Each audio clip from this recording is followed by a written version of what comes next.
Wapendwa katika Bwana Yesu Kristo asifiwe. Mimi ni Askofu Dr. Msafiri Joseph Mbilu wa KKKT Diocese ya Kaskazini Mashariki. Diocese hii inafanya kazi zake katika mkoa mzima wa Tanga, kumhubiri Kristo na kumhudumia mwanadamu katika nyanja mbalimbali. Tunamshukuru Mungu kwamba kanisa letu la Kiinjili la Kiluteri Tanzania mwaka huu limeamua kuleta wazo zuri la kuwa na marathon. Inaitwa KKKT Marathon. Hii ni marathon kubwa ambayo inatuunganisha wana KKKT wote, ikiwa na lengo kwa kweli la kutangaza umoja wetu, lakini kupata mapato kwa ajili ya kusaidia vituo vyetu vya kazi maalum.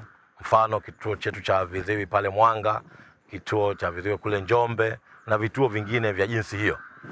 Kwa hiyo tunakusanya fedha nyingi kwa ajili ya kufanikisha marathoni hii.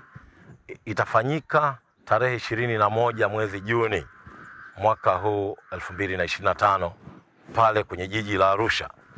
Tunawaalika wana Diocese ya Kaskazini Mashariki na wengine wote wenye mapenzi mema wanaopenda kufanikisha marathoni hii waweze kuungana kushiriki katika marathoni hii. Na mimi mwenyewe Askofu Dr. Msafiri Joseph Mbilu nitakuwepo katika marathoni hii nikiongoza msafara huo wa wana Diocese ya Kaskazini Mashariki. Karibuni sana, tumtumikie Mungu kwa vipawa vyetu. Amen.